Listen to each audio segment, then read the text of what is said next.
दोस्तों, अगर ये फैसला गलत होता है तो भारत अगले 15 साल तक फाइटर जेट तो बनाएगा लेकिन उड़ाएगा दूसरों के इंजन पर। 30,000 करोड़ एक इंजन और भारत की पूरी एयर पावर स्ट्रेटजी दांव पर है। नमस्कार दोस्तों, welcome to Unacademy path finder channel. मैं हूं विकास मिश्रा और आज हम बात करेंगे भारत के सबसे क्रिटिकल डिफेंस डिसीजन की। AMCA फाइटर जेट के दिल जिसको बोला जाता है, जो उसका इंजन है, और उस फाइल की जो सीधे पीएम मोदी की CCS टेबल तक पहुंच चुकी है, कैबिनेट कमेटी ऑन सिक्योरिटी पर। वीडियो के आखिरी में दोस्तों समझेंगे कि सैफरॉन क्यों आगे निकल गया और GE और रोल्स रॉयल्स क्यों पीछे रह गए और चीन पाकिस्तान इससे क्यों बेचैन है। तो आइए दोस्तों, चलिए देखते हैं सबसे पहले इस न्यूज़ को कि big boost for Atmanirbhar defence, 30,000 crore fighter jet engine deal इस समय सबसे क्लोजली किस कमेटी के पास है? PM led CCS nod. और ये सैफरॉन क्या करेगा दोस्तों? Safran set to power India's AMCA। और आपको जैसे मैंने बताया कि the Safran deal for co-developing and engine, ये हिंदुस्तान के साथ मिलकर के इंजन के साथ टेक्नोलॉजी ट्रांसफर भी होगी। और AMC set for approval bye cabinet committee on security, जिसको लीड करते हैं, जिसकी अध्यक्षता करते हैं प्रधानमंत्री नरेंद्र मोदी। और ये डील अगर इस स्टेज पर आकर फाइनल होती है तो हिंदुस्तान आने वाले दिनों पर इतिहास रचेगा। तो आइए दोस्तों जानते हैं कि 30,000 करोड़ का ये असली सवाल है क्या। देखिए, पहली बात तो मैं आपको बताऊं कि भारत अब सिर्फ फाइटर जेट खरीदना नहीं चाहता है। भारत चाहता है कि उसकी जो डिज़ाइनिंग हो वो भी इंडिया में हो, उसकी बिल्डअप जो हो वो भी इंडिया में हो, और उसका पावर भी दोस्तों हिंदुस्तान के पास हो। बट सबसे मुश्किल चीज़ क्या होती है आपको पता है? एक जेट एयरक्राफ्ट में सबसे ज़्यादा जो मुश्किल चीज़ होती है वो उसका रडार नहीं होती, ना उसकी मिसाइल्स होती है, ना स्टील्स उसकी कोटिंग होती है।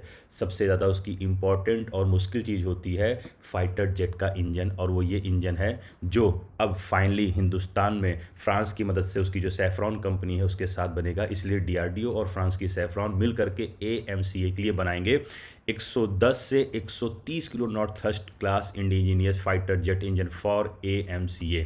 डील की कीमत दोस्तों 30,000 करोड़ प्लस हो सकती है और अब यह प्रपोजल पहुंच चुका है, जैसा कि मैंने आपको बताया, कैबिनेट कमेटी ऑन सिक्योरिटी। ये फाइनल स्टेप पे है, उसके बाद चीज़ें आगे डेवलपमेंट और इंप्लीमेंटेशन स्टार्ट हो जाएगा। थोड़ा सा मैं आपको ब्रीफ कर देता हूं कि CCS की मंजूरी क्यों इतनी निर्णायक है और ये CCS है क्या। देखिए, पहली बात तो CCS not an ordinary corporate committee.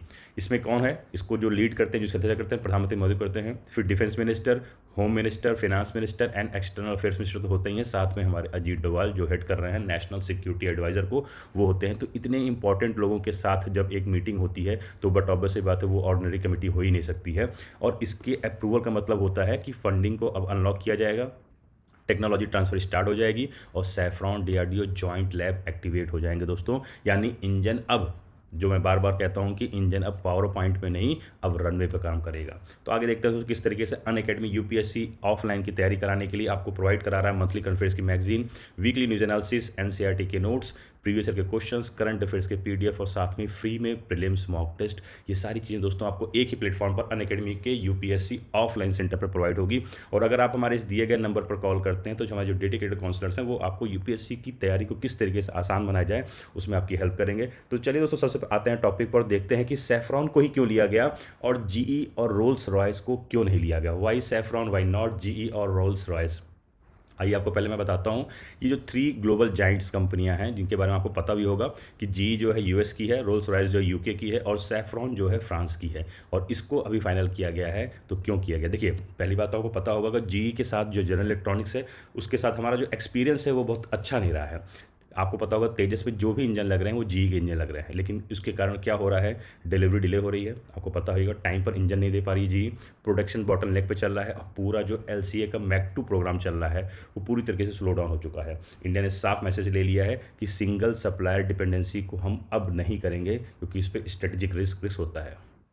अब आते हैं रोल्स रॉयस पर। रोल्स रॉयस पे देखिए क्या है कि ये टेक्नोलॉजी देने को तो तैयार हैं, लेकिन कंट्रोल कह रहे हैं भारत के हाथ में नहीं रहेगा। डिसीजन मेकिंग जो कंट्रोल है would not remain with India. इसलिए रोल्स रॉयस के साथ जो डील फाइनल होनी थी वो कैंसिल होगी। और फाइनली सैफरॉन क्यों आगे निकला, उसके कुछ इंपॉर्टेंट पॉइंट्स ऐसे हैं जो आपको भी पता होगा कि रफाले में जो लगने वाला इंजन है M88, इसको आपको पता होगा और इसकी डिलीवरी और इसके द्वारा किया गया यूज़ कॉम्बैट प्रूवन है। और सबसे ज़्यादा इंपॉर्टेंट अगर कुछ है दोस्तों तो वो है को डेवलपमेंट, नॉट जस्ट सप्लाई। हम टेक्नोलॉजी ट्रांसफ़र करेंगे और हिंदुस्तान में ही प्रोडक्शन करेंगे। This one is the most important point इस पूरी डील के लिए। और इंडिया में मैन्युफैक्चरिंग होगी, इंडिया में ही टेस्टिंग होगी। और डिज़ाइन अथॉरिटी किसके पास होगी दोस्तों? Design authority shared with DRDO के पास होगी। सीधी बात मैं बोलूँ दोस्तों कि सैफरॉन भारत को कस्टमर नहीं पार्टनर मान रहा है, इसलिए सैफरॉन के साथ हिंदुस्तान ने इस डील को आगे बढ़ाया है और रॉल्स रॉयस GE को इसको पीछे कर दिया है। अब आगे ये देखते हैं कि AMC क्यों गेम चेंजर है। हालांकि इसके बारे में मैंने कुछ पिछली वीडियो में बताया है, पर देखिए ये AMC का ये प्रोटोटाइप है पहली बात। और इस पे जो इंजन लगेगा, जैसा कि आपको मैंने बताया, सैफरॉन के जो इंजन लगेंगे इसके अंदर लगेंगे AMC। देखिए पहली बात तो ये एक जेट नहीं है। क्यों? क्योंकि इसमें जो फीचर्स हैं वो ऐसे हैं जो किसी और जेट एयरक्राफ्ट से उसको यूनिक बनाते हैं। पहली बात तो ये 5th जनरेशन स्टील्थ है। दूसरा ये सुपर क्रूज़ है। सुपर क्रूज़ मतलब आप समझ रहे हो, सुपर क्रूज़ के साथ साथ विदाउट आफ्टर बर्नर। और तीसरी बात दोस्तों, इसमें इंटरनल वीपन्स बे है, मतलब कि इसमें जो वीपन्स लगेंगे वो बाहर नहीं दिखेंगे, इसके अंदर होंगे। और चौथा है दोस्तों, ये AI असिस्टेड कॉम्बैट सिस्टम है, ये AI बेस्ड टेक्नोलॉजी पर बेस है। लेकिन एक बात आप समझिए, इंजन फाइटर जेट का ब्रेन और हार्ट दोनों होता है। जैसे मैंने आपको बार बार बताया कि the engine is both the brain and heart of fighter jet. What does 130 kilo not thrust mean, जिसको मैंने अभी बताया था कि इसकी इंपॉर्टेंस क्या होती है, जो ये थ्रस्ट प्रोवाइड कराता है इंजन। देखिए फुल वीपन लोड के साथ ये टेक ऑफ करेगा, हाई एल्टीट्यूड कॉम्बैट करने की क्षमता है और लॉन्ग रेंज मिशन है। अगर इंजन वीक भी होता है तो स्टील्थ, रडार, मिसाइल सब बेकार हो जाते हैं दोस्तों, इसलिए इसकी इंपॉर्टेंस सबसे ज़्यादा होती है। आप लोगों के दिमाग में आ रहा होगा कि हिंदुस्तान अपना खुद का इंजन कावेरी भी बना रहा था, तो उसका क्या हुआ? देखिए कावेरी इंजन फेल नहीं हुआ है, Kaveri engine did not fail, it was in incomplete learning phase में है दोस्तों। और यही लर्निंग हिंदुस्तान को आगे बढ़ाएगी। जब हम को डेवलप्ड सैफरॉन के साथ करेंगे तो आगे आने वाले टाइम पे हम अपना खुद का अपने नाम का इंजन कावेरी भी बना देंगे।